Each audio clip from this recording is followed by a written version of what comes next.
So Ibn Hisham says, may Allah Ta'ala have mercy upon him, وَلَمَّا فَرَغْتُ مِنْ ذِكْرِ عَلَامَاتِ الْأَمْرِ وَحُكْمِهِ. Once I finished discussing the identifiers of the imperative verb, the command verb, and its judgment, وَبَيَانِ مَا اخْتُلِفَ فِيهِ مِنْهِ, and once I finished clarifying what there's a difference about it, ثَلَّثْتُ بِالْمُضَارِعِ, I went to make my third point. I went to the third subtopic, which is al-mudari', al-fi'l al-mudari'. The first topic was al-fi'l al-madi, past tense verb. Second one was fi'l al-amr, imperative verb or verb of command. Now he wants to make the third point. He wants to talk about al-fi'l al-mudari', the mudari' verb.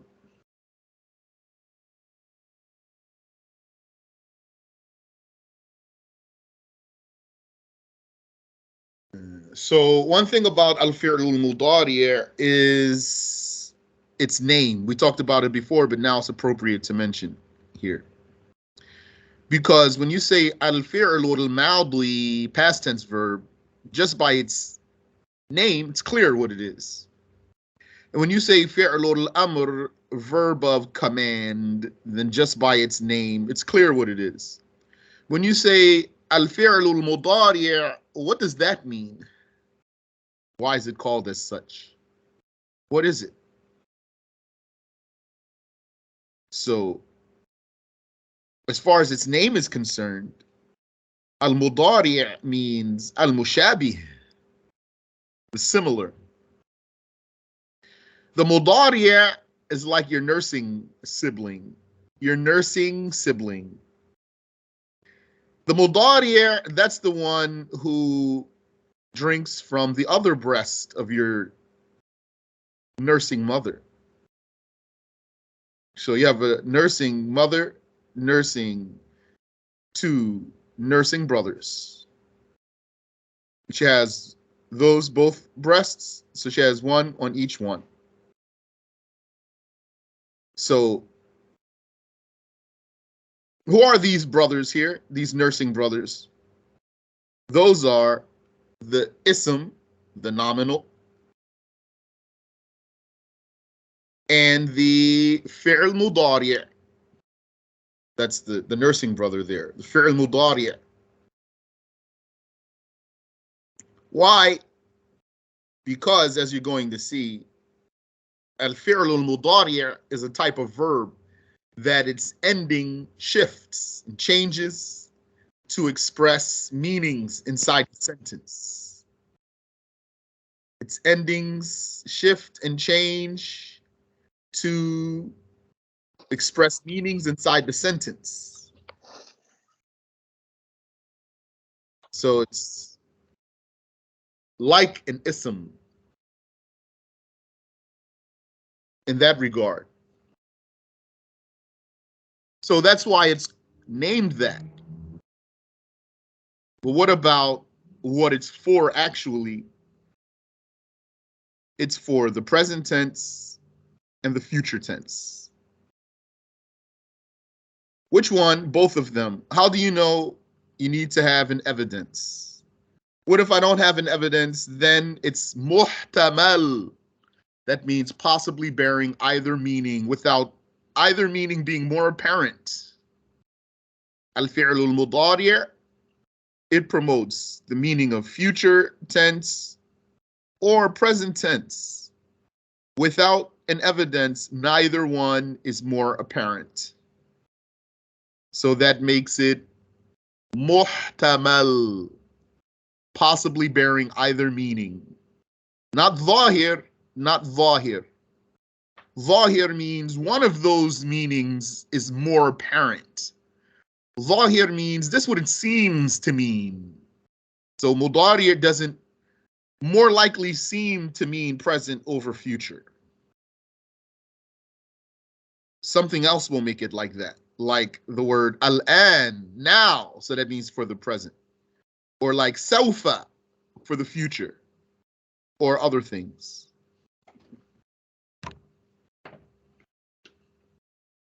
Ibn Hisham says, فذكرت أن علامته أن يصلح دخول لم عليه. I mentioned that its identifier is that it's suitable for lem to come upon it. What's lem? Lem is a particle. So particle means it's not a verb, it's not a noun.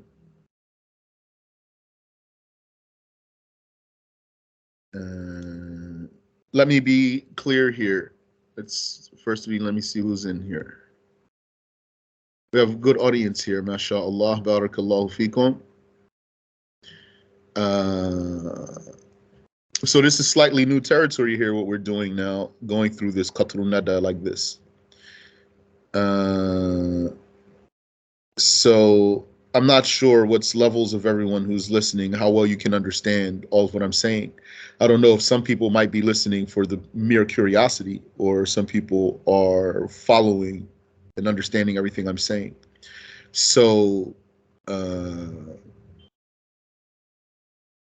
make sure you understand all the words that I'm using for English grammar also, whether it's Arabic grammar, Arabic terms, or English terms. If you need to ask, feel free to ask. Don't be shy about that. And make sure you know all the terminologies. And to be successful here then, in what we want to do, since we're translating, then you're going to need to be knowing the terminologies from both sides, the Arabic and the English, so to make sure you're following. So for example, when I say noun, I think that should be clear, but I can't be sure really if it's clear for everybody if you're not strong in grammar, because I don't know all who's listening in your levels. Verb, I think that's clear. Particle, I can't really be sure that's clear for a person. So I'm going under the assumption that these things are clear. If you need to ask, you need to ask. Then please ask. Then you can benefit and everyone will benefit. It's okay. Don't think it's too elementary to ask. It's fine. We don't usually go over grammar. And people aren't so strong in grammar anyway, so it's okay. I mean English grammar. When I say nominal, you know I'm saying nominal instead of noun. But I'm still going to say noun sometimes. So nominal and noun, I'm using those, both of those. So just make sure you're following. If you have any question, feel free, please. So he says, I mentioned that its identifier is that it's suitable for lem to come upon it, the identifier of al-fi'l al-mudari'.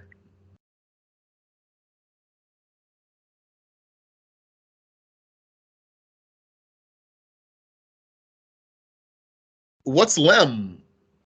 Lem is a particle, not a nominal, not a verb. And what it does in meaning, its meaning and its function is to negate the verb. It's a negating particle. And what it does also, which is why the scholars like to use lem in particular as a sign, although Mudari has many signs, is that what lem does is that it flips the meaning of the Mudari to the past. So it has a significant effect on the meaning of the verb. Al-fi'l al-mudari' is for the present or the future. But when you put lem in front of it, then Lem negates the verb and flips the verb to the past in meaning. It's not a fi'l madhi though. It's still a fi'l mudari'. Just by its structure, which we're going to talk about, just by the form of the word, it's still a fi'l mudari'. But its meaning became madhi by lem. So an example is lam yalid wa lam yulad wa lam yakul lahu kufuwan ahad. So then we knew that yalid is a verb because a fi'l mudari' verb, it's a mudari' verb because lam came upon it. So it means he did not birth. He did not. This is the past tense. He did not birth. Walam yulad, and he was not born. He didn't give birth and he was not born. Walam yakul lahu kufuwan ahad, and there was not for him any match, a single match.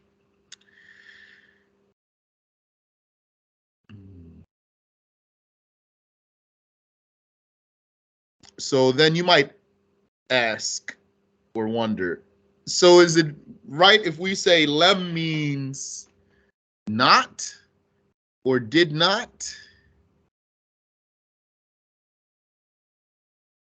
What I'd rather say is, if you want to understand Arabic, you have to understand the words, right? Don't try to just match everything with some standard translation. Lam did not. No. You want to understand it like the Arabs understood it. So lam, what does that mean? How does it work for them? They're not translating, it's their own language. Lam is negating the verb. Okay, when you say not, then you're bringing a whole nother word there.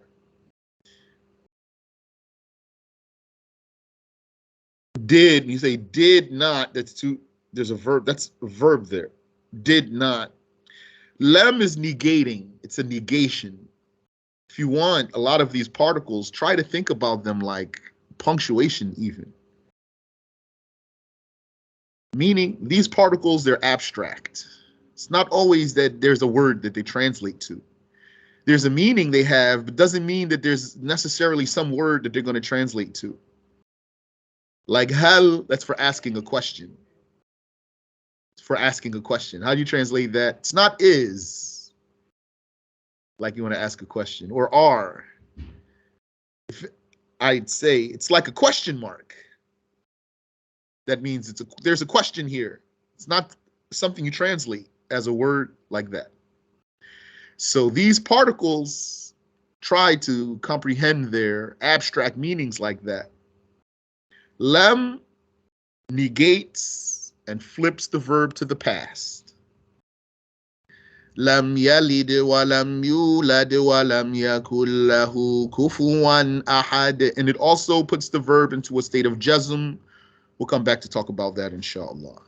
Is there any question before I go forward?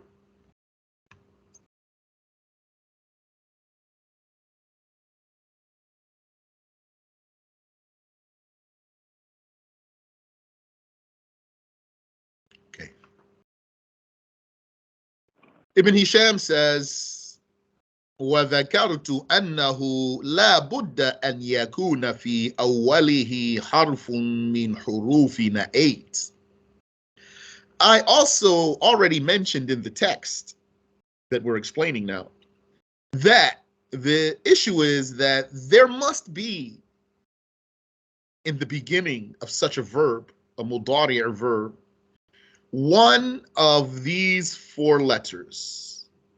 These four letters that have been assembled to spell the word na'at.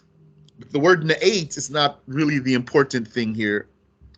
The word na'at, that's to help you remember the four letters.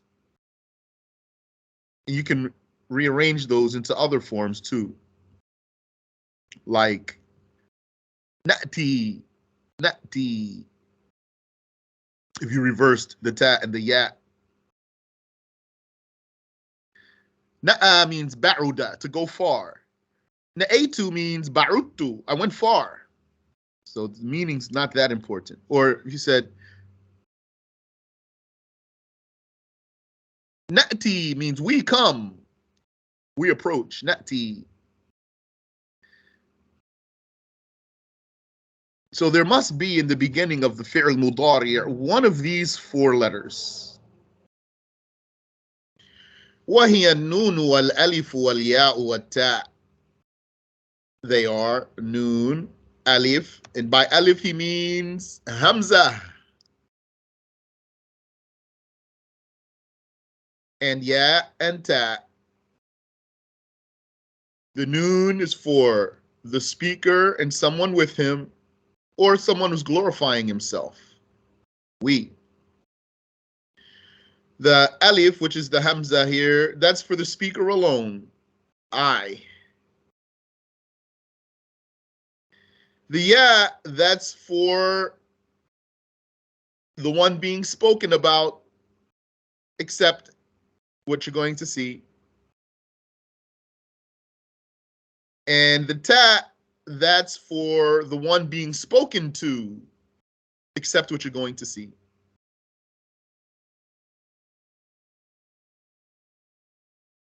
So, quick thing here. It's going to come when we talk about pronouns, but let's go ahead and cover it really quick. I think it will help. Firstly, these letters are not pronouns. If someone told you that, that's because he's an amateur. These letters are signs, indicators, not pronouns. But they do indicate the pronoun. They're not pronouns, they indicate or point to the pronoun. When we say the pronouns, remember, talking in English terms here, they say first person, second person, third person. That's what they say. Arabic really is clearer because first person means one who's speaking. So that's called in Arabic speaker. Instead of first person, speaker. That's very clear. It's very just sensible. It makes it easy to learn. So you have speaker, first person. Addressee, that's the one you're talking to. They call it in English second person. So that's you. Speaker, that's I or we.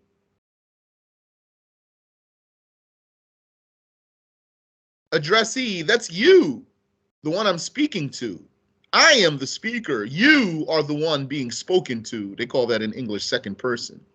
And ghaib, the one who's out of the conversation. Third person. He's out of the conversation, outside the conversation. He is not in the conversation. I am the speaker. You are the addressee. He is outside of the conversation. So they call that first, second, and third person. It's a little difficult though when you're talking about Allah and then you need to use these pronouns if you're talking in English. And then you say, oh, third person, and we don't say Allah as a person. But that's a terminology. So let that be clear. You've taken notes, inshallah ta'ala. You said damir. Damir is pronoun. Damir is pronoun. So your question's not clear for me. What are you trying to hone in on? Pronoun meaning in Arabic. Yes. Pronoun in Arabic is damir. Damir. طيب. So these four letters that must be in the front of the mudari', they are signals for any of these three cases here. So noon, that's for what they call first person, speaker. We. We speak. Alif, which is Hamza, that's also for first person. I, Anna, I speak. Speaker, singular though. Yeah, that's for third person who's out of the conversation. He is out of the conversation. And ta is for second person, except what we're going to see though. Three, except what we're going to see. I'm sorry, yeah, except what we're going to see. And ta is for second person, you are being spoken to. But those are not the pronouns themselves.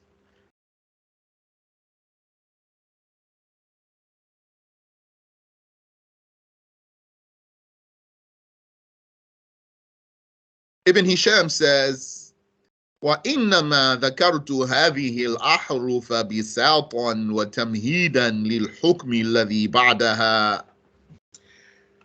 And merely I have, yani, as if he's saying, the only reason I mentioned these letters, or I only mentioned these letters as a preparatory step, a premise, as a premise for the judgment that comes after it, or afterwards. لا لأعرف بها الفعل المضارع. I didn't mention those letters to define the fi'l mudari'. So it clarifies the first sentence here. He's saying, why did I start mentioning these letters? Why did I start by mentioning these letters? Not as the way to define the fi'l mudari', rather as a premise to get to a judgment afterwards. Because we found these letters also attached to the beginning of the past tense verb. Nahu, for example, akramtu Zayda. Like akramtu Zayda, here there's Hamza, but this verb is Maldi, not Mudari'. I honored Zayd. I was hospitable to Zayd. وَتَعَلَّمْتُ الْمَسْأَلَةِ. Here also, this ta is on the front of fi'l Maldi. Ta'allamtu, meaning those are extra letters. Those are not originally from the verb. In the case of akramtu, the root letters are kaf, ra, mim. And then we adjusted this fi'l maldi, this past tense verb, we adjusted its form by adding a hamza to the front of it. So it became what was karuma, karuma, just three letters. We added an extra letter and said akrama. And it's still a fi'l maldi though. And here, ta'allamtu, the root letters are ayn, lam, mim. Ta'allamtu, which means I learned. So before putting that ta, the verb was allama, allama. That means to teach or to educate. Allama. And then we introduced to that verb a ta, and it became ta'allama. And it's still a maldi, didn't become a mudari'. وَنَرْجَسْتُ الدَّوَاء. نَرْجَسْتُ الدَّوَاء. We found a fi'l maldi that has a noon in the front of it. إِذَا جَعَلْتَ فِيهِ نَرْجِسًا. It means that you incorporated narjis into your medicine. Narjastu dawa. Narjis, that's a plant. وَيَرْنَأْتُ شَيْب. to shape. Here's a Maldi that starts with a ya. to shape. إذا خضبته باليرناء وهو الحناء. So you say this, to shape. It means I put henna in the white hair. I put henna in the white hair. So what is he saying? He's saying, I didn't start talking about the MuDaari verb by mentioning those four letters because that's the way to define them. That if these letters exist in the beginning of the verb, then they're MuDaari verbs. That's not the case because look, here's Maldi verbs that have such letters in their beginnings. So that's not why I started like that. He says, وَإِنَّمَا الْعُمْدَةُ فِي تَعْرِيفِ الْمُضَارِعِ دُخُولُ لَمْ عَلَيْهِ. Merely the reliance for identifying the mudari' is for lam to be able to come upon it.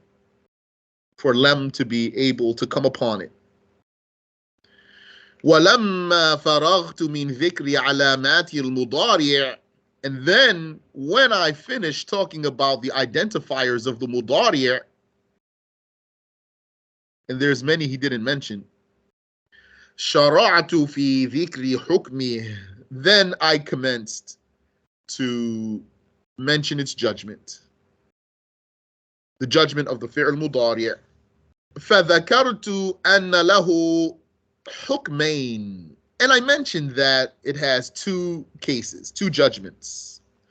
حُكْمًا بِاعْتِبَارِ أَوَّلِهِ. One judgment concerning its beginning. وَحُكْمًا بِاعْتِبَارِ آخِرِهِ. And a judgment by considering its end. So he says, فَأَمَّا حُكْمُهُ بِاعْتِبَارِ أَوَّلِهِ. Concerning its judgment from its beginning, فَإِنَّهُ يُضَمُّ تَارَةً وَيُفْتَحُ أُخْرَى. For indeed, it is sometimes commenced with a dam, and other times commenced with a fath. Sometimes if you're al-mudari', its first haraka will be a dhamma, and other times its first haraka will be a fathah. فَيُضَمُّ إِنْ كَانَ الْمَاضِي أَرْبَعَةَ أَحْرُفٍ. It will be given a dhamma, this mudari' verb. The first letter of the mudari' verb will be given a dhamma if the past tense form of the verb has 4 letters. So here, this is one of the spots where nahu and sarf link. What's sarf? Sarf is the knowledge of the structures of the words, how the words are built, and how you go from one form of a word to another form. That's called sarf. Changing. Sarf means changing. What's nahu then? Nahu is how the words relate to each other in the sentence. And then because they are relating to each other, the endings of words change. Depending on how you formulate the sentence and how the words are relating to each other, their endings will be going from fatha to kasra to dhamma or other than that. That's nahu. What are we studying now? Nahu. So why are we talking about this if its past tense has 4 letters? Because there are some spots when nahu and sarf link. They're fused together there. You can't separate them. When you study sarf, you will for sure study some nahu cases. And when you study nahu, you will for sure study some sarf cases. In the past, they used to teach nahu and sarf together. And then eventually they sifted one from the other and made them two individual sciences.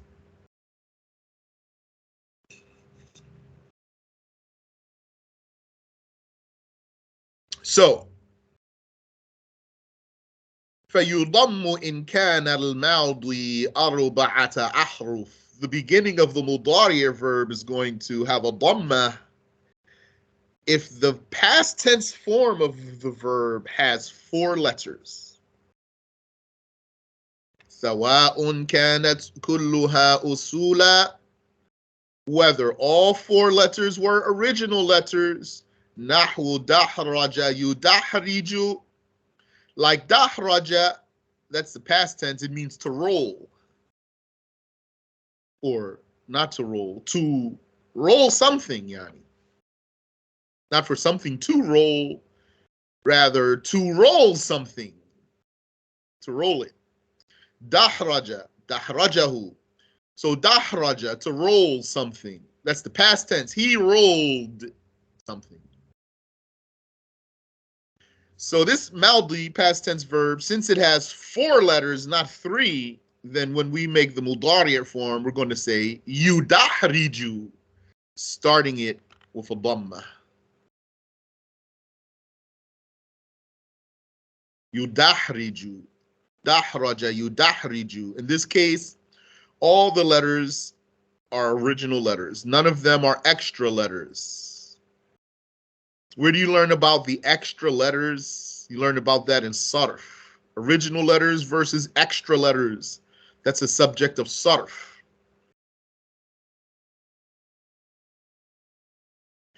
أو كان بعضها أصولا وبعضها زائدا, or even if some of those 4 letters were original while others were additional. نحو أكرم يكرم, أكرم يكرم. So akrama, that's the maldi, to be hospitable or to be generous to.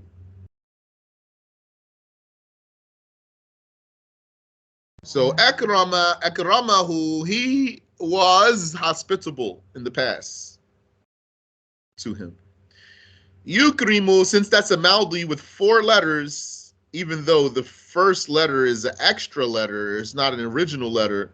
The original letters here are kaf, ra, mim. Nevertheless, since this maldi has 4 letters, then the mudari is going to be yukrimu with a dhamma in the front. Akrama yukrimu. فَإِنَّ الْهَمْزَةَ فِيهِ زَائِدَةٌ. For indeed, the hamza there in akrama is an additive. لِأَنَّ أَصْلَهُ كَرُمَ, because the origin of this verb, before you put any extra letters in there, was karuma. Those are its original 3 letters. And the verbs in Arabic don't go less than 3 letters. Past tense verbs. The past tense verbs of Arabic do not go below 3 letters. And the past tense verb is the source of the verbs in Arabic. That means all the other verbs, they come after. So you have past tense. From the past tense, you get the mudari', and then from the mudari' you get the command. That's how it goes. Maldi is the source for the verbs. Then adjust it, you get a mudari'. Then adjust it, you get an amr. So the origin here is karuma, 3 letters, maldi. And then we added the hamza, so it became akrama. And since that maldi had 4 letters, then the mudari' was yukrimu.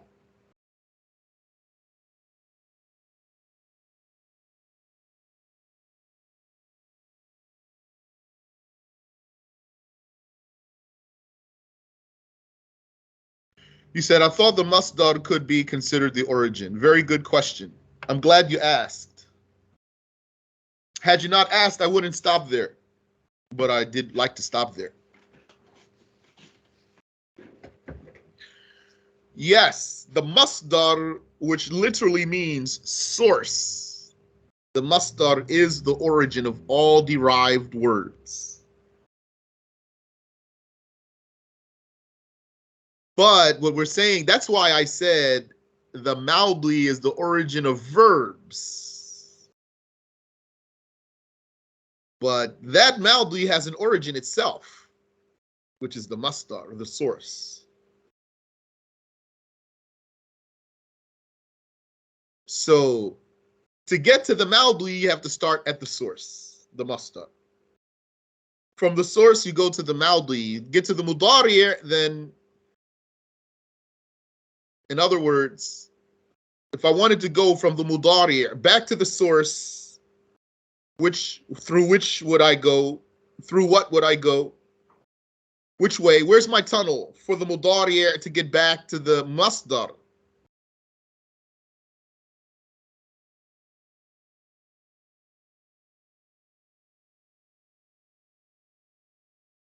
The maudi, exactly. Past tense.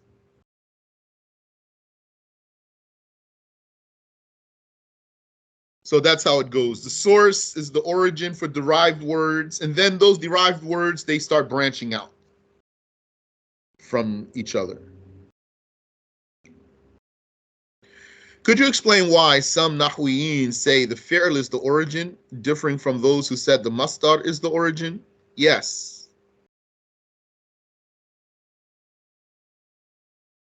Those who said that the fi'l, the maudi itself is the origin, they say the maudi is the origin, not the masdar.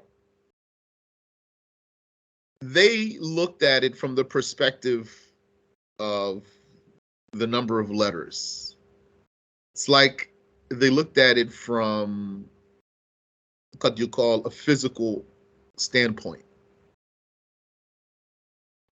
Those who said that no, it's the masdar is the origin, not the maudi, they didn't look at it from a physical standpoint. They looked at it from a mental or a conceptual standpoint as far as meaning is concerned. So those who said is the verb, the past tense verb is the source of all the derivations. So those who said that, they're saying, because look, you have your past tense verb, you say, let's say, dhahaba, dhahaba. That's only 3 letters, dhahaba. And then the source, the masdar, is dhahab, that's 4 letters. Dhahab, that's 4 letters. So how are you going to how are you going to start from 4 and then go to 3? And then go back up again to 4. You see, so they said, no, it's the maudi because it has the least letters. And then from there, you build.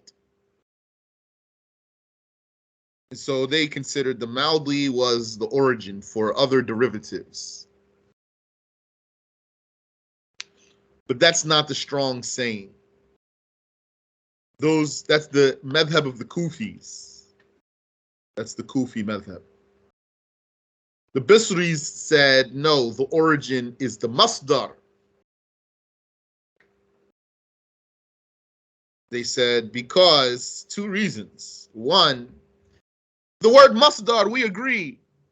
You call it a masdar and we call it a masdar. So masdar means source. So why would it not be the origin? Why would you call something the masdar and it's not the masdar? What is it then? And 2, masdar has most basic meaning of all the derivatives, of all the words in question here. We're talking about an origin and derivatives. So how can you tell the difference between any origin? How do you know an origin from a derivative in anything? You know an origin from a derivative because the derivative has something extra. The origin is the base. And then from there, you add or you adjust. So they said the masdar has the most basic meaning. Because we're not talking about time. When you say darb, that means a strike. That's the masdar. So is it past? Is it future? Is it a doer? Is it a receiver? Is it a tool? It's none of those. All of those are extra meanings. It's just the act itself. If you want to add something to the meaning of strike, like a strike that was done in the past, then you need to extract it. And then if you want to say a strike that's done in the present or future, then you're going to extract it from that last extraction, which was the first extraction. And like that you go. You mean a strike, meaning with the one who did it? A darib? Or do you mean a strike with the one who received it? A madrub? Or are you talking about a place of striking? Or a time of striking? Or a tool of striking? All those are derivatives. They have something extra. So then we knew that the real origin is just the one that has nothing extra. It has what everything else has. It has what all the derivatives have, minus the extra stuff. That's how we knew that that was the real source. And they said that's regardless of the number of letters. They're not going to consider the number of letters for that. What's the complete definition of masdar? Now you're going to take me far from the topic of fi'l mudari. No problem. طيب. He says, ويفتح إن كان الماضي أقل من الأربعة أو أكثر منها. And the fi'l mudari will start with a fatha if its past tense form is less than 4 letters or more than 4 letters. Less than 4 letters or more than 4 letters. فالأول نحو ضرب يضرب وذهب يذهب ودخل يدخل. The first one, which is less than 4 letters, is like ضرب. That's a 3-lettered past tense. So the mudari is going to start with the fatha yadribu, even if the letter before the last letter has a kasra. And dhahaba yadhabu, dhahaba, that's 3-letter past tense. Therefore, the mudari has to start with a fatha, even if the letter before the last letter has also fatha. Dhahaba yadhabu. And dakhala yadkhulu. Dakhala, that's 3-letter past tense. Therefore, mudari has to start with the fatha, even if the letter before the last letter is a dhamma. So, daraba yadribu, dhahaba yadhabu, dakhala yadkhulu. That letter before the last letter doesn't matter here. That's why he gave all those examples there.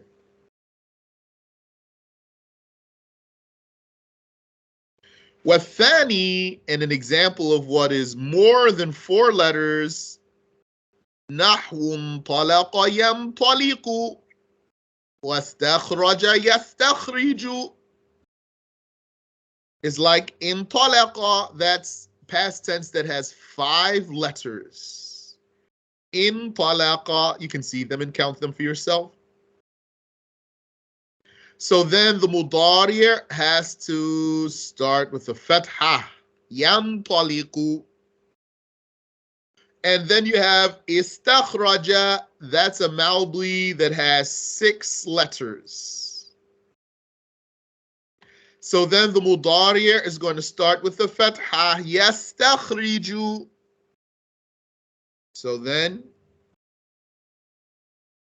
only when the past tense has 4 letters, the mudari starts with a dhamma. So, anyone have a question about this case? All right.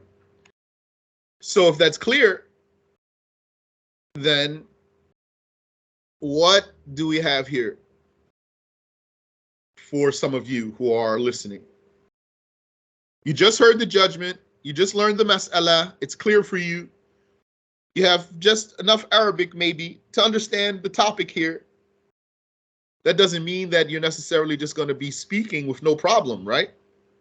So there's a difference between understanding the judgment there and having the practice under your belt so that when you speak, you say that MuDaari verb, you're going to start it with a dhamma because you knew that the past tense has 4 letters.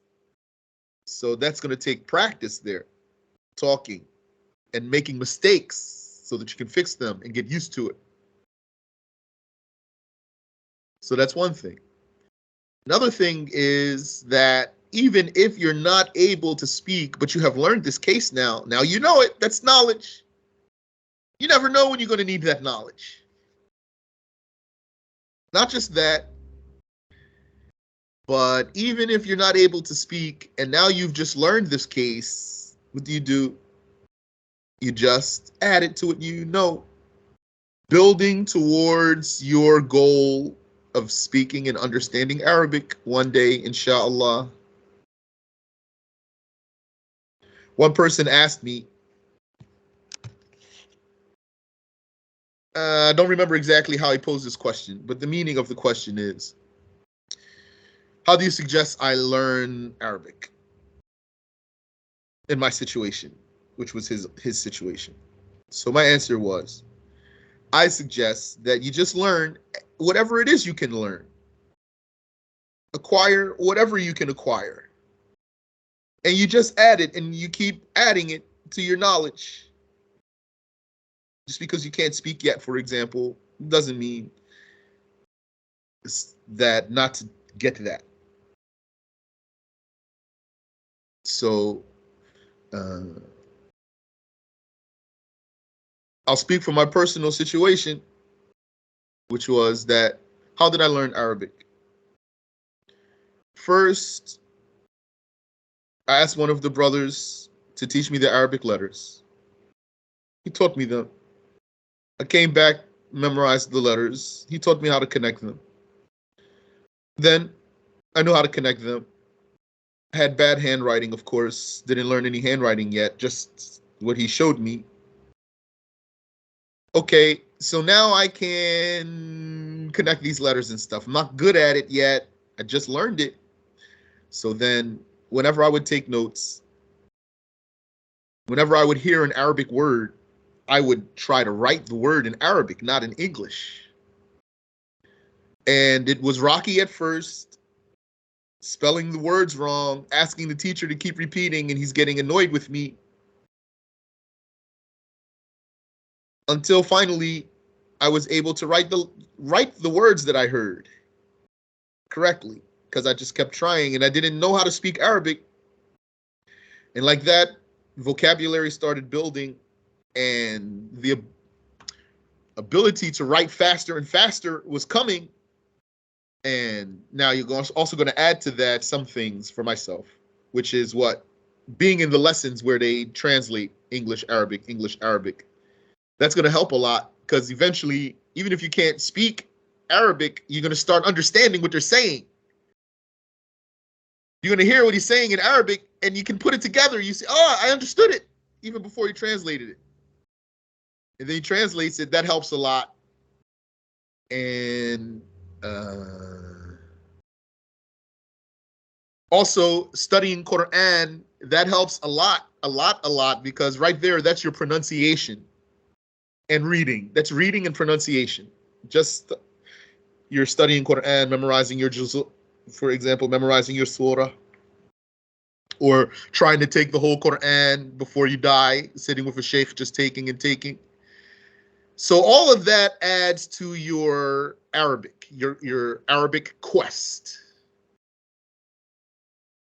So that culminated for me until I went to Lebanon. So my very first year, I could write and I could read. And even though I was understanding the lessons when they would say the Arabic part, I was understanding that for the most part. Once I got in an Arabic-speaking environment, I didn't understand anything. That's when I knew the difference between religious talk and non-religious talk. Big difference. The religious talk was easy to understand. The non-religious talk, that was now which is basically the bulk of your language.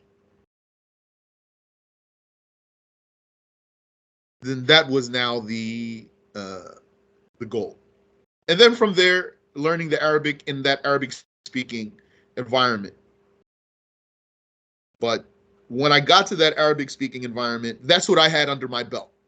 And that's how I got it.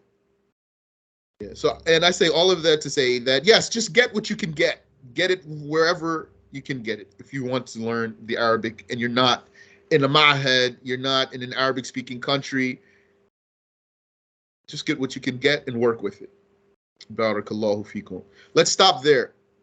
Now, Ibn Hisham wants to start talking about the other judgment of the fi'l mudari', which is the end. We talked about the beginning of the fi'l mudari'.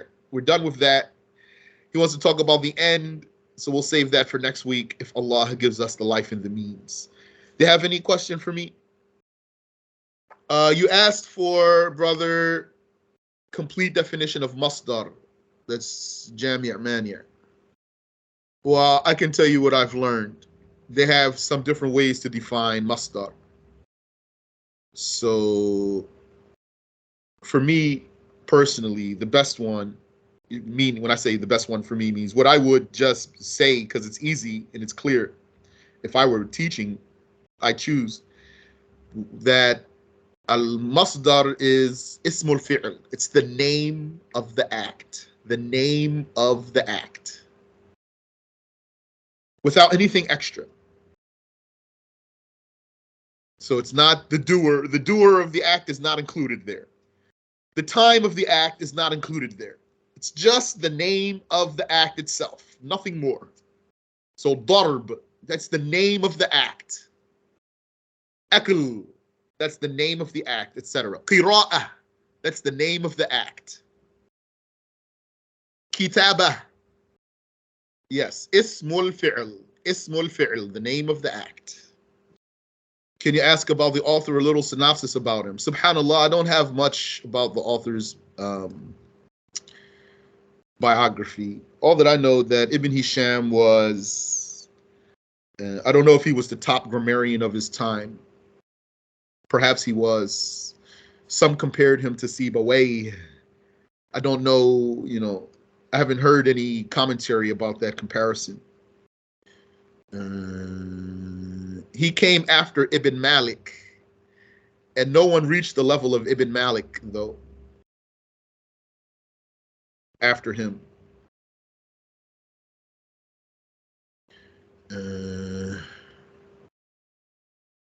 From what I can gather, and Allah knows best, you can ask about this. From what I can gather from the authors that I took, Ibn Malik is highest, and then Ibn Hisham. Allah knows best. I'm not positive about that, though. As if Ibn Hisham is higher than Al-Faqihi, though I find Al-Faqihi's style heftier.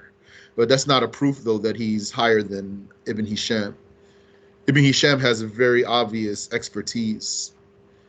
You can see his expertise in his style. It's very smooth style. Yani, you could tell he's an expert because how smooth is his way. Not like others. He has several books in Nahu. He also has a book in Sirah, the Prophet's biography, alayhi salatu wassalam. But I don't know what's the status of that book, or how do the scholars rank that, as if there's something. I don't know.